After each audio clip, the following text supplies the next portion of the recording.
I look at the Vikings, and sure, you have to respect the fact that they are winning and winning close games, but you look at the underlying numbers, and there's nothing that you can point to say why it is that they are winning in the situations where they are.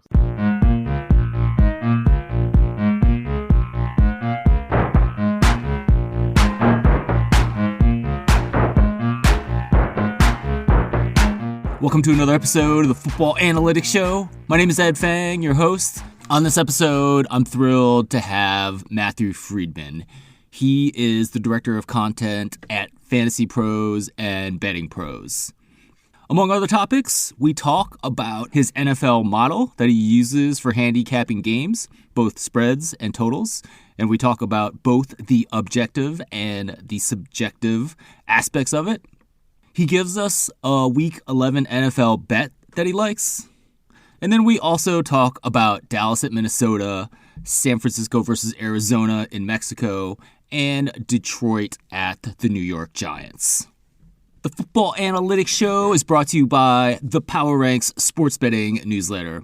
This is a free service that strives to be three things. 1, valuable. 2, concise. 3, entertaining. In this newsletter, I write about bets that I made, college football, NFL, and also World Cup during the duration of that event. I also send out a curated list of betting tips and news every Saturday morning. If you sign up, I will also send you my top 5 sports betting podcast episodes, an education through your ears. To get this free service, go to thepowerrank.com. That is my site for better sports betting information through data and analytics. Once again, that's thepowerrank.com.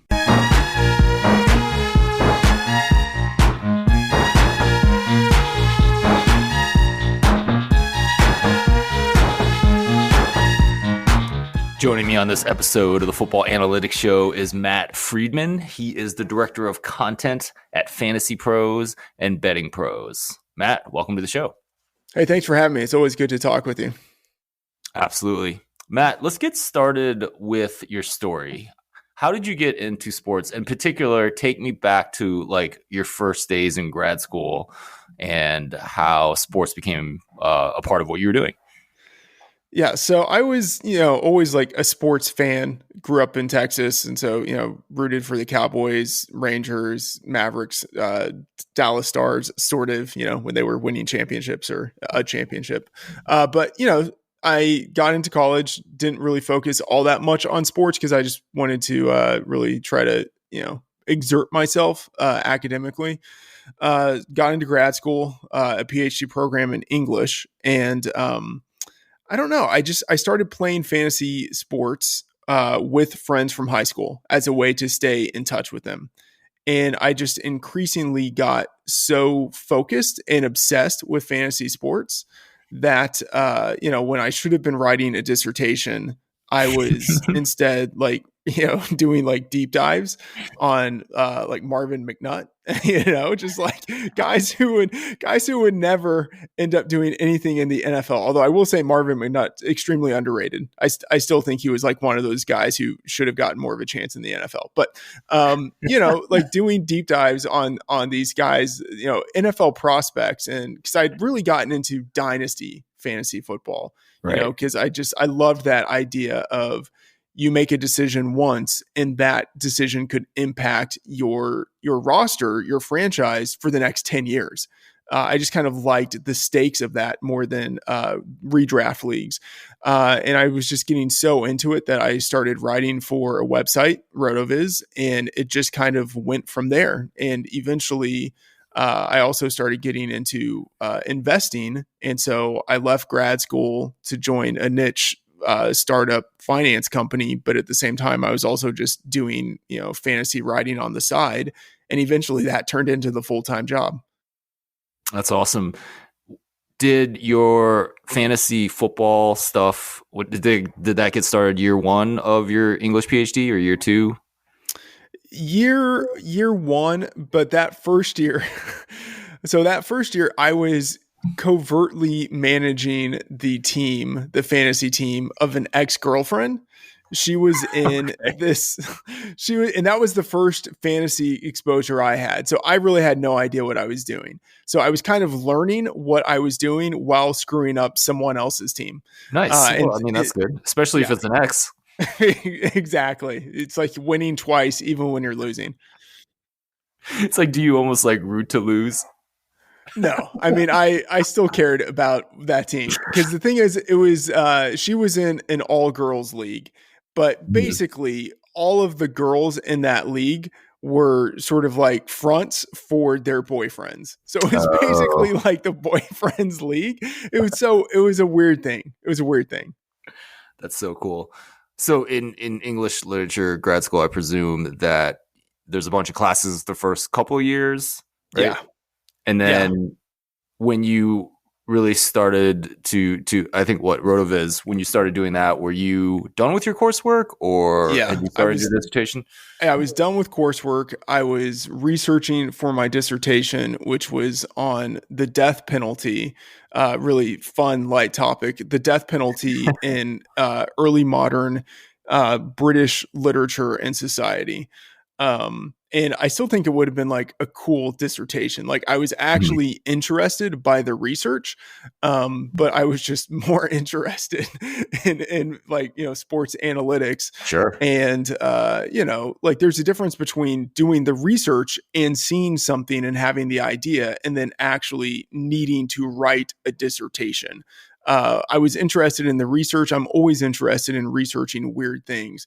Right. Actually writing that stuff up is Mhm. very different. For sure. But you've written so many things up over the years at Fantasy Labs, Action Network, Betting Pros, right? So, I mean, you've Yeah. managed to do that. I mean, how many millions of words have you produced? I don't I don't know. It's not worth thinking about. Honestly, like for me, the a lot of the onus that I try to put on myself now is not to overwrite, to try to write as few words as possible, because I know that my inclination is to overwrite. And then also, I think, there's just like people have only so much time. And Yeah. like if I can deliver 80% of the information in like 40% of the words that I want to use, that's probably good enough. Absolutely. So you do feel like you're making that change because that's what people out there want? Like you have data on that? I don't even know if it's what people want, but I feel like it's as I've gotten older, I kind of don't want to like intrude on people, like Mhm. their time, their privacy, their whatever. And so I feel like it's a means of my not intruding on them by giving Mhm. them the information they need in as like streamlined of a manner as possible. I like that a lot. I mean, I feel like that's always been my attitude. And I also feel like there's more of an appetite for words in the fantasy football space and less of an appetite for words in the betting space. And that might be a good That might be transition. the And case. Yeah. yeah, I absolutely think it's the case from conversations that I've had with people. And you've been kind of you still do fantasy, but you're transitioning more over to the betting world, right? And I think that's a good thing. Yeah, I mean, I obviously got into sports analytics more through fantasy, and then I was in fantasy for years before I really even thought any about sports betting, and that was just because professionally, Fantasy Labs was, becoming part of Action Network, and so I needed to learn about it, and so I got into player props, and then from player props, got more into sides and totals, and honestly, like I'm still balancing the fantasy and the sports betting, and then also, I'm the director of content, so I've got to, oversee a lot of stuff, and obviously, Mhm. a ton of that gets delegated to a really good team of people who are overseeing everything. But I'm like balancing the managing versus the fantasy versus the sports betting, and I wish I could be doing even more on the sports betting side. Like I wish Mhm. I could be writing articles, 3 articles a week on my favorite player props, and writing an article each week on here's what I'm seeing in the futures market and everything like that. I just don't have time for it. For sure. I just want to go back to the grad school years real quick because I'm fascinated by it. When I went to grad school, I was either focused on my work or partying, which was actually really hard to do at Stanford because not a lot of people wanted to party. I would sit there and have these conversations with people that like were ridiculous partiers in undergrad and had all of a sudden grown up. And when they got to grad school, I was like, this kind of sucks. And this was the time. So this was the early aughts, and a lot of people were like, a lot of technically minded people in grad school were like hitting the poker boom. And Yeah. me and my good Asian child, actually, I'm not a good Asian child. I don't even know why I'm saying that. But even in my upbringing, I guess the one thing I did absorb was, school comes before. I guess I never got this idea that sports or poker or whatever is a good life lesson, that you could learn a ton of things from that, Yeah. and never went off and did that. And I guess I look up to your attitude when you were at the same point in life, and the ability to say, oh, who needs this PhD? I'm going to go do sports, which is what I like. And obviously I like sports too, but it took me another 10 years before I ditched academia and got into it. And you kind of went in immediately, which I think is great.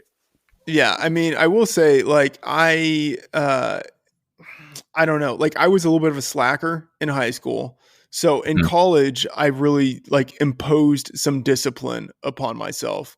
I Mm-hmm. would say to the point of like, I had not minimal fun in college, but I think there would be ways I would do college differently if I had to do it again. Like I was Mm-hmm. so academically minded. Like I triple majored, which was just ridiculous. Right. And part of it was because I couldn't decide what I wanted to do. Sure. What But was your what was your triple major?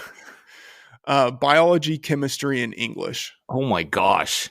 That's not an easy triple major. No, it's not. Isn't that like double the labs with biology and chemistry? Yeah. I mean, Yeah. that's like no life.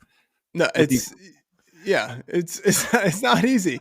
It wasn't easy, and I mean, I did it. I did it with really good grades, and so by the right. time I got to grad school, I don't know, there was maybe something in my brain that was just a little bit broken, where I was kind of ready to cut loose a little bit. So it's not like I partied hard in grad school, but I don't know. I think maybe I burned out a little bit as an Yeah, undergrad. And so the transition to something outside of being a professor wasn't that hard for me. for sure. I would argue that you weren't broken when you got to grad school. It sounds burned out is probably the better word for it. Yeah. Just looking at your work over the past decade and what you've done in sports, I would say broken is not the right term at all. There's something off. Matt, I've had you on the show a couple times. We've talked a little bit about how you got into things from the fantasy football side, and we've talked about Super Bowl props. I've talked to you on this show about NFL draft betting, and I hope we will do that again. But I got really excited this fall when I learned that you were doing more betting things with the NFL and had your own model. So could you kind of walk us through at a high level your NFL model and how it informs your handicapping? Yeah. So, this is the first year. In previous years, I've been, just much more kind of on-field matchup focused. And I feel like that's kind of coming from the fantasy background. You look at, like a guy's matchup and you say, okay, he's going against a really bad cornerback. Maybe I move him up in the rankings this year. And I always tend to have this kind of combination of like data informed analysis and like matchup based analysis with fantasy. And it's done well for me. It's always a balance, but I wasn't having the same success in betting sides and totals with that kind of approach, where I felt like I needed to try to build a model to quantify the type of thinking that I tend to do. So I started, which is a basic power rating system. And I will say, maybe this isn't the right way to do it, but I still do it manually by hand. So I have a sort of a basic system that looks at success rate, EPA, DVOA, yards per play, makes some adjustments on that for strength of schedule. And then I use that as a guideline for adjustments that I make to my power ratings. And I would say, like, the power ratings, I feel like that is the thing that people maybe focus on the most. But I feel like that might actually be the least important part of any model.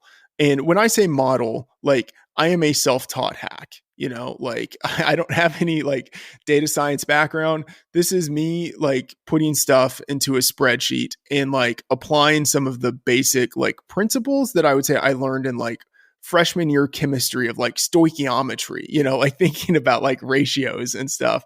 So it's a very, I would say, like basic thing, but the power rating, people really tend to focus on stuff like that. But I would say like if all I did was aggregate power ratings like from you and from Massey Peabody and maybe from ESPN and from a couple other places, that would probably be good enough. Like that would get me, maybe like 85% of the way there to having a good power rating system. For me, like the power ratings, that's the starting point. What really matters is building like the contextualization around the power ratings for what is happening in the matchup. So, for instance, home field advantage, that's an obvious thing that you have to build into your model. But, we say this, every team has a different home field advantage, and home field advantage is something that is always changing. On top of that, different teams travel differently. It's not just, oh, this team is traveling west to east, so you need to take that into account. And, oh, they're playing, in the 1 p.m. Eastern slate instead of the 4 p.m. Eastern slate. So take that into account. Like, yeah, those things matter. But, like there are teams historically that have just traveled better than others. There are some teams or I'd say teams or head coaches or quarterbacks, and you might start to get into the point of thinking like, well, like how much signal is in this, so I don't want to overweight it. But there are teams that historically play in their division better than others. There are teams who historically, for whatever reason, have tended to outperform as underdogs and underperform as favorites. Like not every team or quarterback or head coach does that, but like some coaches have that as like a part of their thumbprint. Like that is just something that you can identify with them. And I think that there are actual play calling tendencies that you could point to that would help identify why that has actually been the case. And so there are lots of things that go into the model that I think you want to build around the power ratings. Like, and it's not just travel. It would be like, is this team playing like its third straight road game? Or is it playing on the road for the fourth time out of the past 5 games? Right, trying to build different things like that into the model, and knowing that you can never do it perfectly, but that you still, if you are going to take these things into account, like these are some of the like the qualitative things that people will talk about when they're analyzing a game. Like they'll say, oh, situationally, it's not a good spot. They've been on the road for 2 games before this. They're on a road again, like, okay, you can highlight that, but like try to build it into your model a little bit, try to quantify it. And so I would say, I know I've done it imperfectly, but at least I'm trying to take those things into account numerically. And then also injuries, like that is a big one. So staying on top of injury information and trying to put a number onto a guy's value against the spread. And, it's not just, okay, this one player is out. It's this left tackle is out, and now the left guard and the center is out. And so pulling all of that together and knowing that there are compounding effects of having multiple players on the offensive line out, and then quantifying that and making adjustments for it. So that's the numerical part of it. And then I would say that there are a few sports bettors I really respect who will talk about how they don't do power ratings anymore because they tried to do it and they're still like data backed in terms of their analysis, but they just realized that for them, they did better whenever they would just kind of think about a number and then look at the matchups and say, okay, the matchup aligns with the number that I have in my head, this is a spot that I should bet. And for me, the number that I get based on my model tends to be a little bit of a starting point for me. Like I want to be able to see something on the field, some sort of matchup where I can say, okay, my number is pointing me in a specific direction. And I think that this team that already has the edge based on my model has this on-field matchup edge as well. And that could be the reason why they're able to cover the spread. I know I just said a lot of stuff there, but that is sort of like the big picture of the model for me. That's great. I've talked to some of these people that no longer believe in power ratings, and I respect them a lot.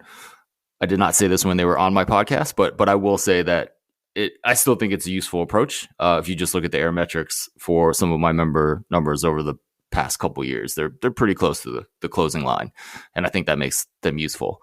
They've been not as good this year, but I still feel like things are coming around a little bit. Teams like the Eagles and stuff finally losing as a dog kind of thing, and I feel like my numbers are still on the right side of games. And so, anyways, I wanted to get that out there since I have you on the podcast and not those other people that I really do respect. Yeah, and I would say, like with the idea that power ratings are useful or aren't useful, I would say like for me, they're useful. And I would say like it's always, it depends on how it is that you want to use them. Like for me, it's gotten me closer to where I think I should be. Like, I think there's always value in the idea of like, put a number on it. Like if you have some idea, try to quantify it in some way, and then you can add to it from there. But at least as a starting point, try to quantify it. Yeah, absolutely. And I certainly don't bet every game where my model sees an edge, right? I fully believe in using the model as a starting point to suggest games that have value, and then do your homework on everything else and make bets from there. Matt, I did want to dig in a little bit more. I mean, you said you use things like success rate, expected points added, so on and so forth. Do you get that data, and then you said it's not necessarily everything's automated, right? So is it that you look at the data maybe from the past game, you have a previous power ranking of teams, and then you make an adjustment on what happened, or is it more, at this point, is it more automatic that you just combine those things and the spreadsheet spits out a number at you? Yeah. So in the off season, I, did some back testing to try to figure out, okay, like what are the things that actually matter when we're trying to determine what a team is worth. Sure. And so I came up with a weighting system in the off season, and then, week to week, I will just kind of monitor and build in to my prior assumptions the new week's worth of data, and then make some adjustments based on that. But it's more, at this point for me, it's more of an eyeballing, saying like, okay, well, it's just 1 week. There were some fluky things that happened in the game. Right. This number is maybe saying I should adjust by like, I don't know, like 0.6 points. I feel like I should probably adjust by just 0.25 points. And so it's, I would say like it's a little more intuitive for me, but I'm trying to still make the decision backed by data, not just backed by like the fact that a team won or lost. So, I mean, every week you're going through 32 teams. Yeah. Kind of game by game, right? And updating things. Yes. Yeah. That's very cool. It's not the it's not the most efficient process. I will say that. But there's probably huge advantages because you are actually going through the game and perhaps catching things that just the straight model can't. One would hope that the time investment on Sunday, to go through the game, look at what happened. One would hope that it's worth it. Yeah. Absolutely. You also talked about home advantage being very different. I've certainly found that as well in some of my off-season research. I've actually found that overall home field advantage in division games is less than half what it is in out of division games. It Right. sounds like you have dug in even deeper and gone through by team. Is that true? And is that something that's purely quantitative, or is Yeah, there a little qualitative adjustment there too? it's quantitative at the root of it, and then there's like qualitative adjustments based on top of that. So there will be some things where it's like, okay, like sure, maybe this team exhibited strong home field advantage like last year, but I'm not really buying it. The Sure. 5 years before that, they didn't really have much of a home field advantage. I'm adjusting them back towards the larger average. But yeah, I mean, and I would say, yeah, absolutely. In division, home field advantage doesn't mean as much. And, you could sort of theorize about different reasons why that might be the case. Some of it could be travel. If teams are in the same division, they're normally not traveling as far. Some of it is, familiarity for sure. Yeah, so home field advantage is an important thing. And then home field advantage, it's gone down across the league. And that's not even taking into account the COVID year. Like you can take that out of Yeah. it. But I think home field advantage in general is worth probably like 1.75 points or so. At least that was kind of my assumption entering the year. It Mhm. might be worth even less this year. And so that is one thing that I'm trying to take into account and thinking about, like, okay, I might need to go back into my model and change some of my home field advantage assumptions that I had entering the year. I haven't done it yet, but we're Right. halfway through the season. I might want to tweak it a little bit because it's been a weird year. Like Yeah. unders have crushed underdogs, and typically underdogs on the road, like underdogs have done really well this year. Maybe part of that is because home field advantage isn't worth what we think it is. Absolutely. Home field advantage is constantly changing. And before the season, I actually did code in adjustments for the current year. But of course, I don't know exactly what those adjustments are. The code just does it. So thank you for the reminder to go to go check that out. I mean, I actually think, home field advantage has been decreasing in both NFL and college. I think it was 2019. It was actually negative in the NFL. Yeah. I think that was noise, but yeah, no, it's an interesting thing and obviously important to keep track of as we move forward. Matt, you publish an article with your point spreads every week. Those are the final product of everything that you just told us in terms of both the quantitative and then the subjective adjustments that you make above and beyond that to get a final number for a spread on a game. Yes. Yeah, absolutely. And so the big adjustments and the subjective adjustments that I do each week are based on projections for injuries, who I think will be in and out, and then Right. what that means against the spread. Yeah. Awesome. And I can't wait to talk about one of those in a little bit. But first, I wanted to ask you, is there a week 11 NFL bet that you'd be willing to share? Yeah. I mean, there are, I would say I've probably gotten over my skis a little too much in recent weeks, just in terms of betting volume. It hasn't really hurt me so much, but I haven't had profitable weeks the last couple of weeks. I think in part because I've probably just been betting too much. But there are a number of games this week again that I just look at and I think this feels very wrong. And I will say, looking at, I want to make sure this number is still accurate, but Chicago +3 on the road in Atlanta. I know Atlanta does have a home field advantage. They have an advantage in terms of rest, given that they're coming off of Thursday night football.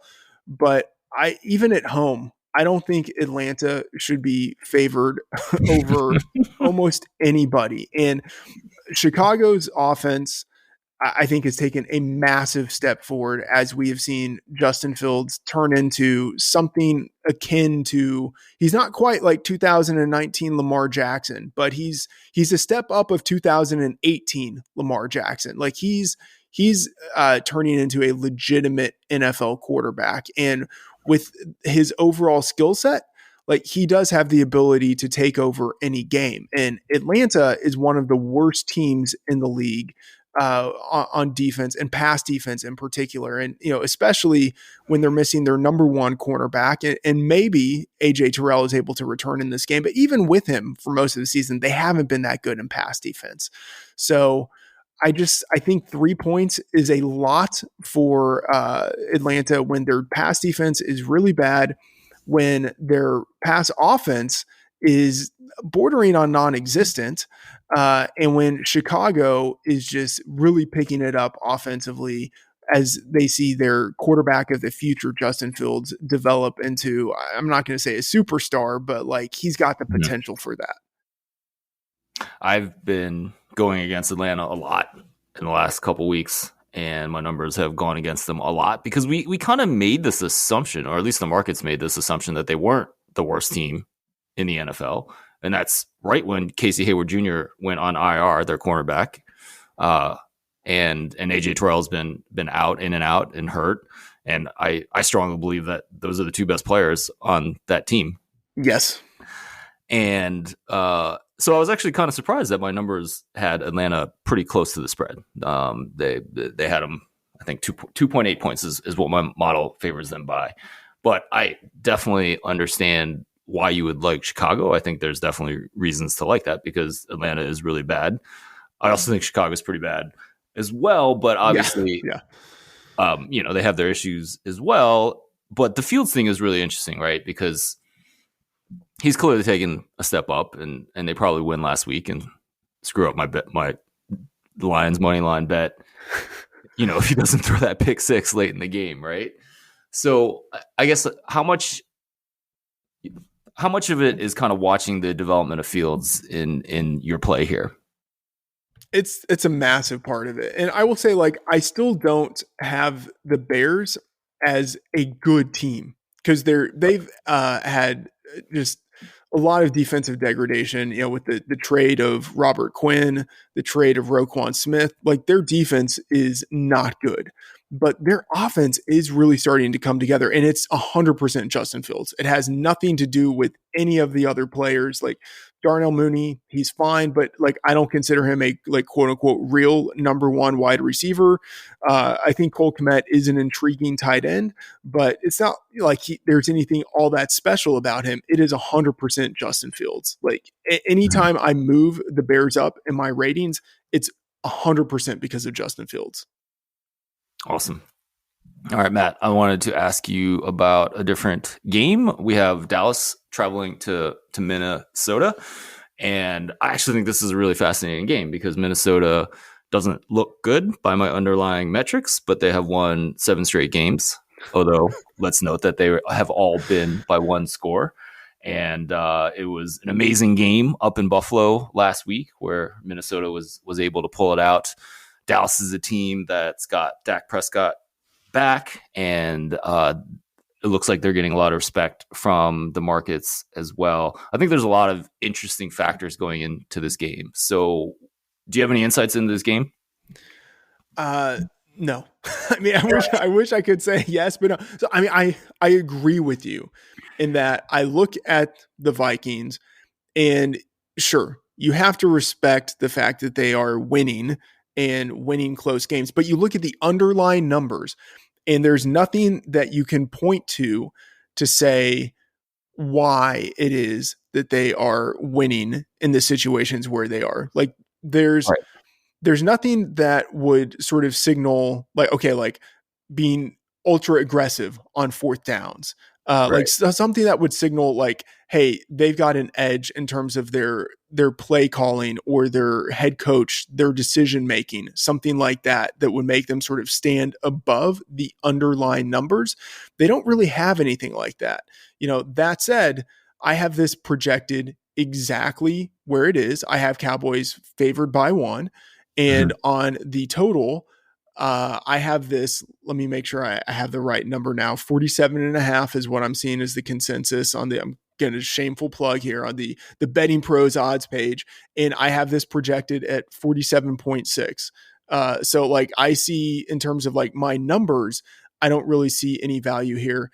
I gotta say, I don't really want to be on the Cowboys. Like I'm I'm probably not betting this game either way, just Right. in part because of the numbers. But like I can, like Justin Jefferson is such a freak at the wide receiver position.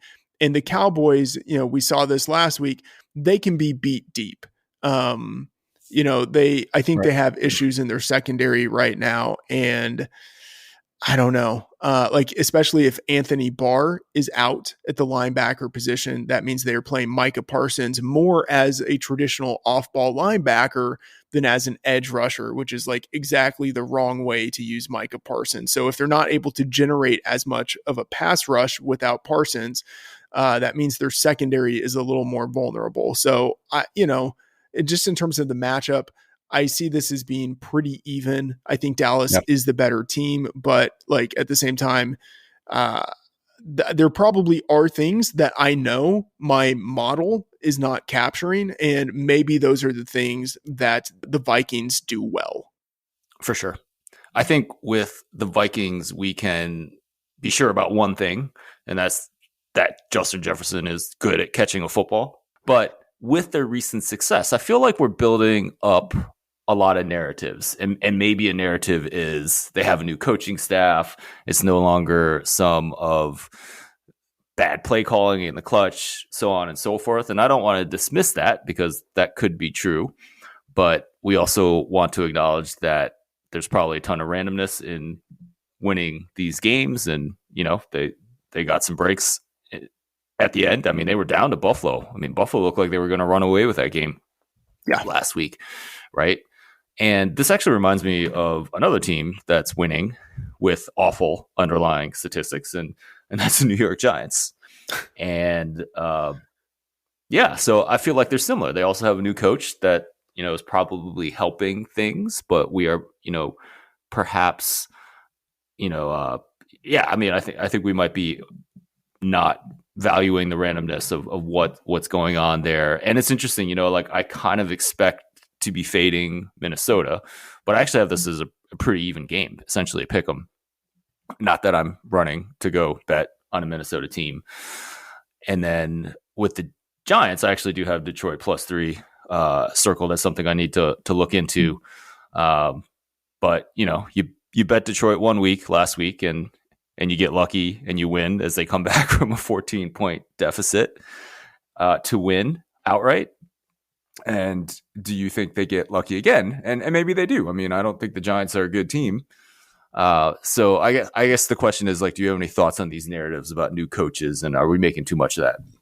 Yeah, I mean, it's easy to make the narrative because that's just how the human brain works. You see a change and you try to ascribe some reason for the change. And, it's like the reality is probably somewhere in the middle. Like I would say there's certainly an upgrade from Zimmer to O'Connell in terms of, I think, the way that they approach offense, at least, and the aggressiveness they want to have on offense. And since offense is really what drives like 2/3 of like the outcome for a football team, then I think there's significance there. But like, there's not enough, as you're saying. Like, I don't think there's enough there that we've seen in the data to say this is why they are winning all of these tight games. And I'll just say, in passing on Detroit, I'm with you. I bet this +4 in the look ahead market because I was just like, there's no way that number is staying there, and I still see value at +3. But you don't think Detroit's a good team? No, I don't think Detroit is a good team, but I don't think the Giants are that good of a team either. And I have the Giants projected as 1.25 point favorites right now. Excellent. Matt, let's move on to another game. We have San Francisco and Arizona playing in the Azteca in Mexico City on Monday night. And I wanted to ask you about this game because Arizona quarterback Kyler Murray is still listed as questionable with the hamstring injury. I'm just interested in how you might make an adjustment for that. How much of that is based on the backup Colt McCoy, who hasn't looked terrible over the last 2 years. How would you go about doing that? Yeah, so Colt McCoy, I think, is one of the better backup quarterbacks in the league. He's had experience as a starter, been in the league for over a decade, and he's done well in spot starts with Arizona whenever he's been called into duty. So, like, we do have a sense of how he's performed. For me, the bigger thing, and I will say, I am right now projecting Kyler Murray to play. But if he's out, and so I will be monitoring, injury reports, for the rest of the week on this game. But if he is out, I would imagine that I'm bumping down Arizona at least 2.5 points. But I would need to think about that more. One of the big factors is just how decimated their offensive line is. Right.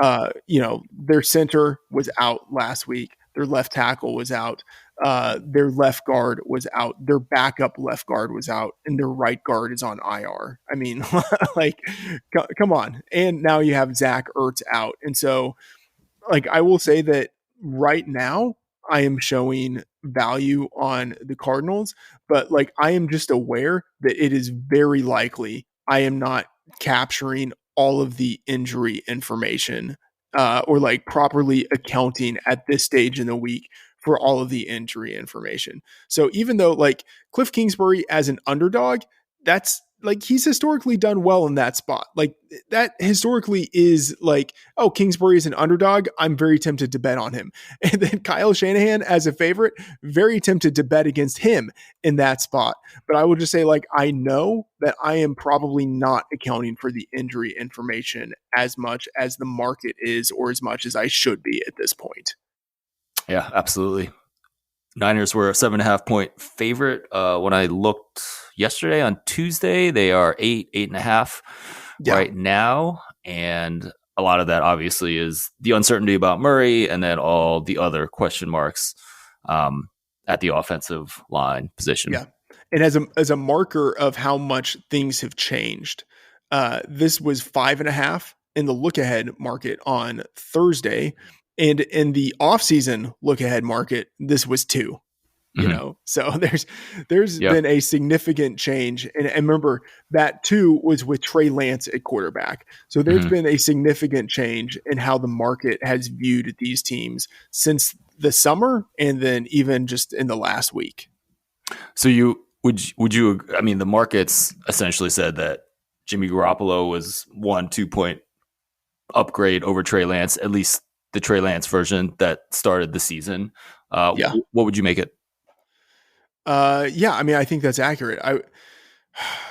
I would say at least 2 points, because that version of Trey Lance was raw, and the theory of starting him was that he's going to be raw, but he will improve, versus Jimmy Garoppolo, who's, I think, pretty polished right now. And say whatever you want about Garoppolo with his limitations, but he has been, by composite EPA and completion percentage over expectation, since the day he landed in San Francisco, he's been a top 5 quarterback in terms of that efficiency metric.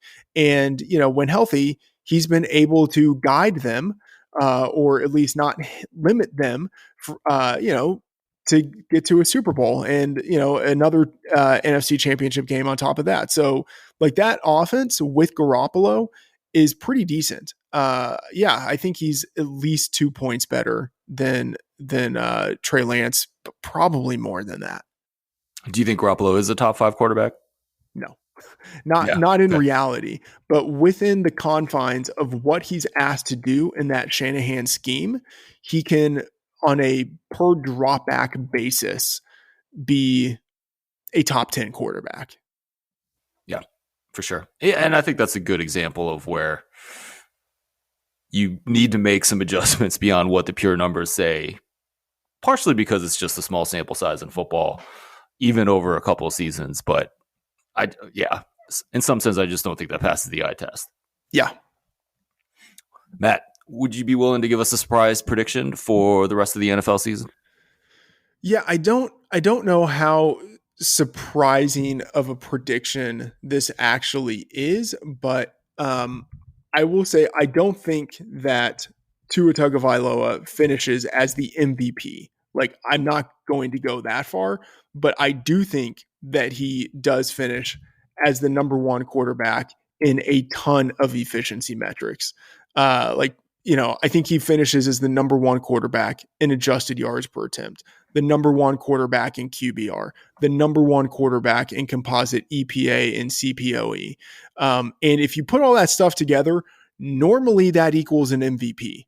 I don't think he's going to get there because I don't believe that the Dolphins are going to finish as the number one seed in the AFC. And I don't think he's going to have the raw stats to overcome Patrick Mahomes. Like Mahomes will have more passing yards, more passing touchdowns. Tua will have more passing efficiency. And given the discrepancy in records and then the volume on Mahomes' side, and then plus there will be this narrative of Mahomes did it without Tyreek Hill. Tua had to have Tyreek Hill. Mahomes did it without Tyreek Hill. And so I think that will give Mahomes the edge in the MVP market. But I think Tua, I don't want to say like this is all him because it's not. It's this confluence of all of the factors. You've got Mike McDaniel, who's overseeing a great offensive scheme that is suited really well to Tua. You've got these electric playmakers all over the field who can, really juice the numbers that Tua is putting up. But yeah, like you also have a guy who was a 5-star recruit entering college, who is a strong college producer, who is, selected with a top 10 pick in the NFL draft.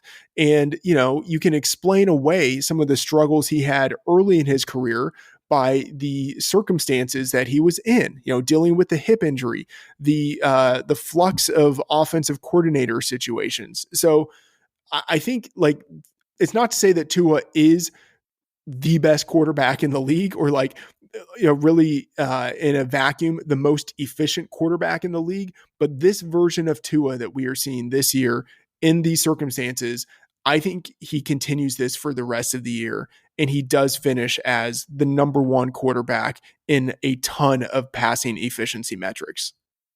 How do you see their Miami Dolphins playoff prospects? I think they could be the number 2 or the number 3 seed. Given the elbow issues with Josh Allen, and then just given how dynamic that offense is, I don't want to say they win the AFC East, but they are very live for it. And even if they don't win the AFC East, I can see them winning a playoff game. All right. Matt, I'd like to end the show with some potentially non-sports questions. What's one item on your bucket list? I want to go to Belgium at some point. Like chocolate, Belgium waffles, like already that's a smash for me. And then, the beer, Belgian beer is my favorite. Or at least like a Belgian style beer, but like plenty of like authentic Belgian beers are my favorite. And it's not a large country. So if you're staying in Brussels, you can still hit like on various day trips, with a car or a train, a lot of different marquee breweries in the area. So that is something on my bucket list. And I think I'm probably going to be able to make that happen either this spring or this summer. It's, like sort of plans in formation. I'm looking to do a trip and hopefully I'm thinking like not a short trip to Belgium. Yeah, that sounds awesome. I was in Belgium with my parents a long time ago, and my mom had to work a lot. So my dad and I just walked around and ate chocolate all day. Great. Like it was kind of amazing. I don't remember I think I was 21. I don't even remember if I was 21. I don't remember the beer much, but obviously Belgian beer is amazing, and the monks there do an amazing job. So yeah, that sounds like a ton of fun. Is there I guess you told us why Belgium, but obviously there's a lot of great places in Europe. Is there anything else about Belgium that makes it stick out? No, pretty much just the beer.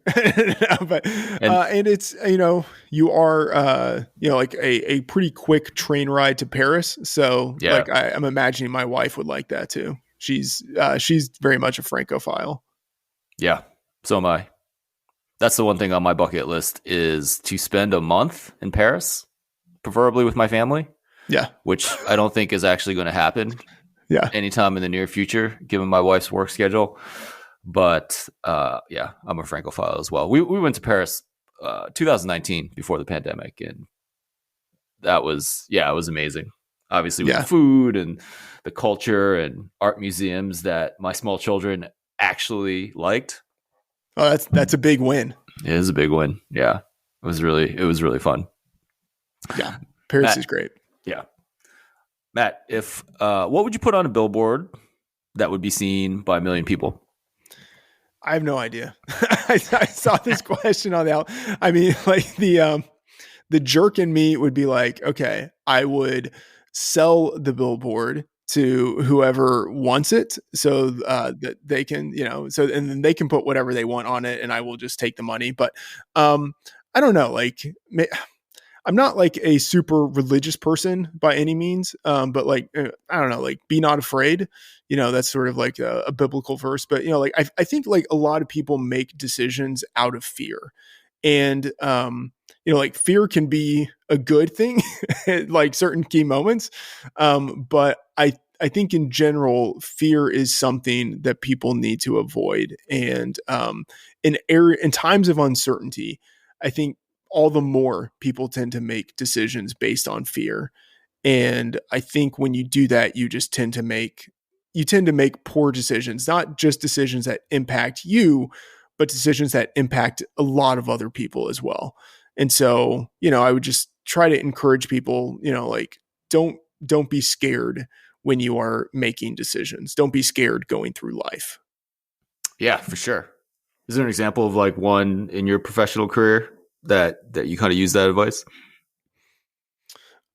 No, I mean, I don't know. It makes me think of like Anakin who made some bad decisions out of fear and then, became Darth Vader and screwed the galaxy. But, in my own personal life, no, I would say like there were, I can remember like personal decisions, like deciding to break up with a particular girlfriend where I would say like I had to overcome the fear, like you're in a relationship and like, what that relationship is.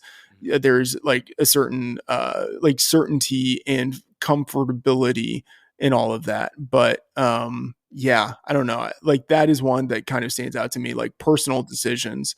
But professional decisions, I mean, yeah, I guess deciding to leave grad school. I mean, that was, I guess that was a big decision. Every time I leave a company, it's like, okay, well, I have a sense of what this is and this is decent. Do I want to, try for this new phase in my career? So yeah, I mean, I guess anytime there's a big decision, you have to overcome a certain level of fear. But I mean, honestly, I haven't really been that afraid when making professional decisions.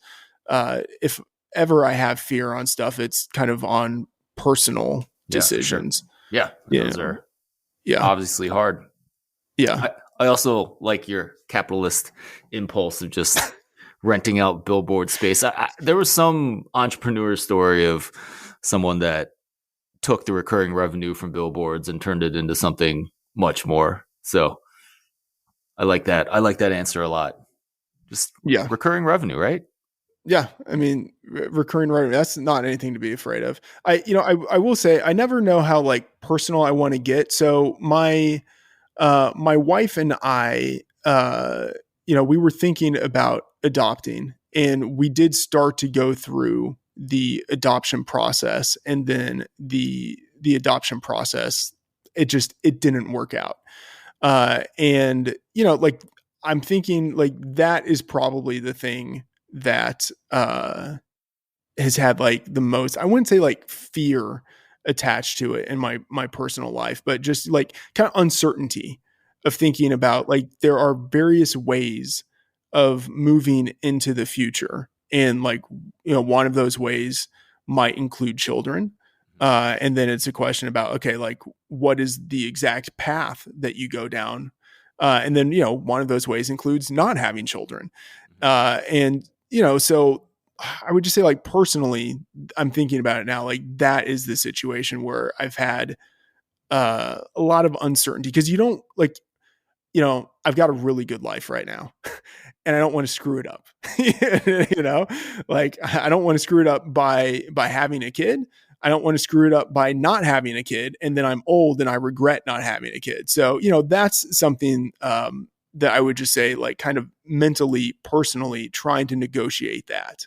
Like, that's the thing I think of. I'm really sorry to hear about the adoption. I know you posted that on Twitter, and I wish you guys the best in that. I will also say that fear is a good emotion before you embark on having a child in your family. I don't think I had enough of it. It's a big responsibility, but I would also say that having kids has definitely been worth it, despite all the struggles in our life as well. So I do thank you for sharing that story, and I think it's a great example of what you're talking about in fear and decisions. Yeah. No, I mean, it's, like, as you mentioned, like, I posted it on Twitter, like, it's out there, but everyone deals in their personal life with, like, situations of things that come up. Yeah. And so, I think it's worth talking about. It's worth highlighting, because it sort of normalizes, and I think it helps people realize, like, not to sound like, oh, hey, you're not alone, and like, whatever situation you're in, but, like, everyone has to deal with something. And I think the more we talk about it, like, and the more we talk about decision making in general and, like, how to think about things, I think the better we all get at making decisions. Absolutely. Matt Freedman, thank you so much for joining me on this episode of the Football Analytics Show. Please let everyone know where they can find your work. Yeah, you can follow me on Twitter at Matt F. The Oracle, and you can get all my work at FantasyPros and BettingPros. So as Ed mentioned, I publish a piece that has all my projected spreads in it. In the BettingPros app, I post all of my picks. I do have a winning record on the year. So far, I'm 61, 48, and 2. So not to say, like, that's going to continue, but it's better to be winning at this point of the year than losing, and on Fantasy Pros, you can see my fantasy favorites, my rankings, and I'm also working on an expected points metric. So I will have projections and then my expected points metric as well posted on Fantasy Pros. Absolutely, guys. I'll follow Matt on Twitter. Thanks again for your time.